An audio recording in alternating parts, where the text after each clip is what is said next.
Namaskaram everyone. In the previous recording, we heard how Narada narrated his story to sage Vedavyasa. He told Vyasa that the men who perform action with the thought of the Lord in their minds would naturally be always thinking, contemplating on the divine alone. And if the action is performed with the attitude of Ishvara Arpana Buddhi and the results coming therefrom is received with the attitude of Ishvara Prasada Buddhi, then that will lead to the path of moksha or freedom from the bondage of karma. Narada continued to say how Lord Narayana was compassionate and instilled in his mind the thought that he alone was the one truth and everything rest is an illusion in the mind of the seer. He continued the search after truth. Narada continues to tell Vedavyasa how when the sages went away and he was left alone, he had a mother who was a servant, who was ignorant and was immensely attached to him as her only child. Narada says, I knew how foolish it was to love like that, but it was not possible for me to leave her and go away. I was with her in the ashrama where she worked and waited for the grace of God. The world, my friend, is under the sway of God and His ways are inscrutable.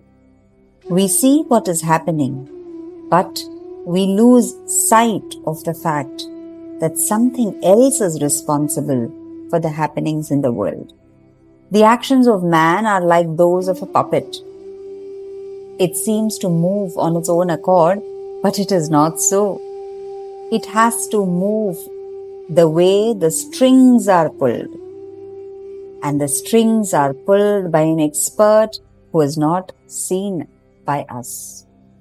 Sage Narada continued, One night, my mother was proceeding towards the cowshed to milk the cow belonging to the ashrama.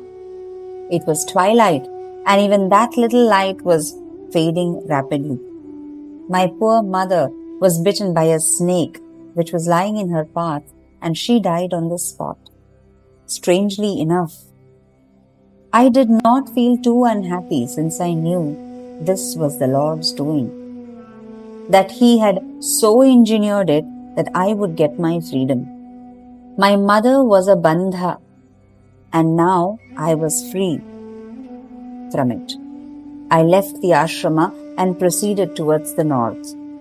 I travelled through many countries and many forests. I crossed rivers which were beautiful. The forests were full of flowering trees which had their branches broken by wild elephants. I saw mountains gleaming golden and silvery because of the minerals which were hidden in the rocks. I saw lakes which were noisy with the sounds of bees which were murmuring all the time. I passed fearful bamboo forests, and to my ears came the noise made by the roaring of wild animals, the howling of the jackals, and the mournful hooting of the night owls. I was exhausted and my limbs were aching. My throat was parched and I was hungry. I went towards the river, washed myself, and drank my fill of the sweet water. Then I sat under an immense peepal tree.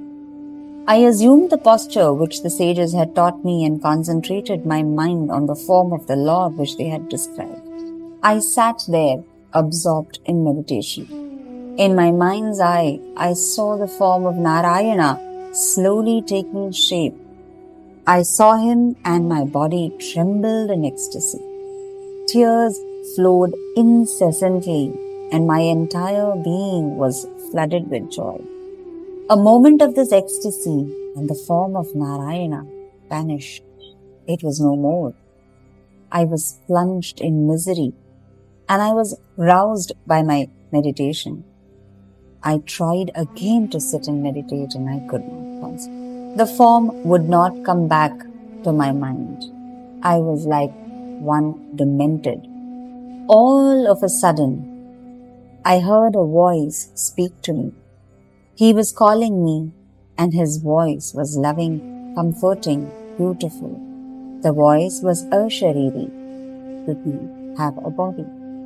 A divine voice said, "My child, you will not be able to see me again in the birth of yours unless and until you shed this form of this birth, born of desires. You cannot reach me. This momentary vision of my form was to assure you that you will reach me in the end. Having seen me once, no one can think of anything else or have any other desire in his mind.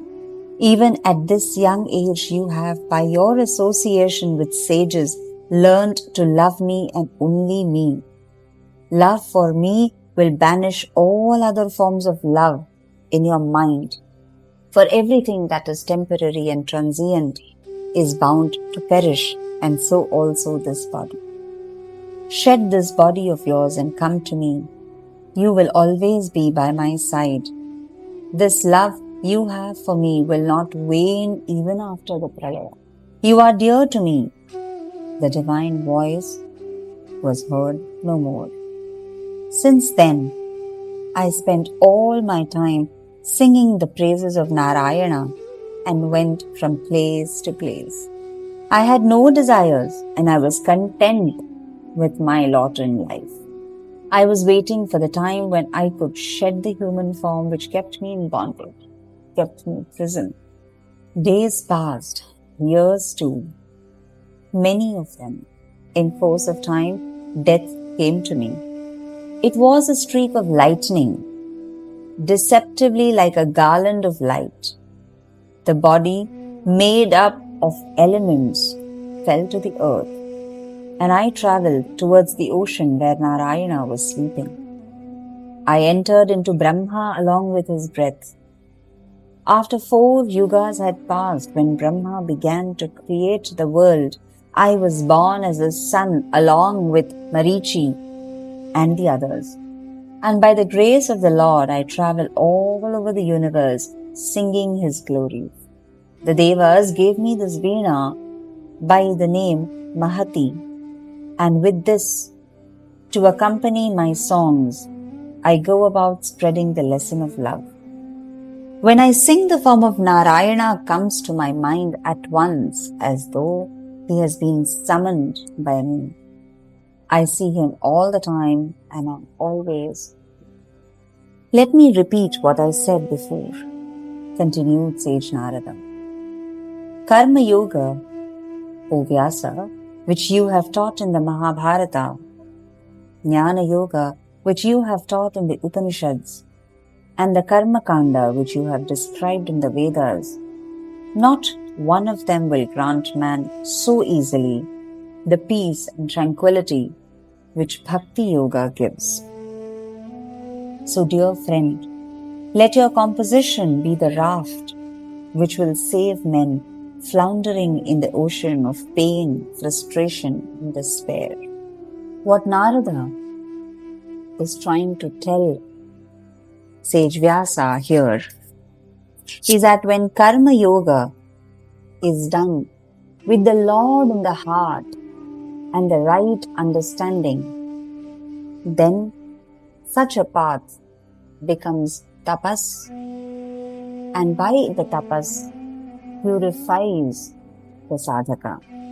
When Jnana Yoga, as spoken in the Upanishads, is not about an intellectual understanding, but is established on the grounds of bhakti and executed in life, or life is lived as Karma Yoga, then such Jnana Yoga also brings one to the Lord. When the Karma Kanda are done without any phalapeksha, but as an offering to the divine and for the well-being of the mankind, with the highest bhakti of the Lord in the heart, coming from the right understanding of the Jnana Yoga, such karmakanda is also capable then of leading the sadhaka towards the divine. Essentially, bhakti is the cleansing tool that effortlessly leads the sadhaka towards jnana and right living. Saying this, Narada went away from the presence of Vyasa. Long after he had gone, the drone of his veena could be heard, and the great poet sat for a while pondering on the words of Narada. Vyasa closed his eyes and went into a deep trance. He saw in his mind's eye the great events of the past. He saw Narayana resting on Ananta. He saw the beginnings of creation, the Virata Purusha, and the great lotus out of which was born. He saw the birth of the worlds. He saw the vibhuti of the Lord and the happenings during the many kalpas. Vyasa then composed the great Bhagavata Purana. He taught this great poem to his son Shuka, and Shukadeva propagated it in the world of man.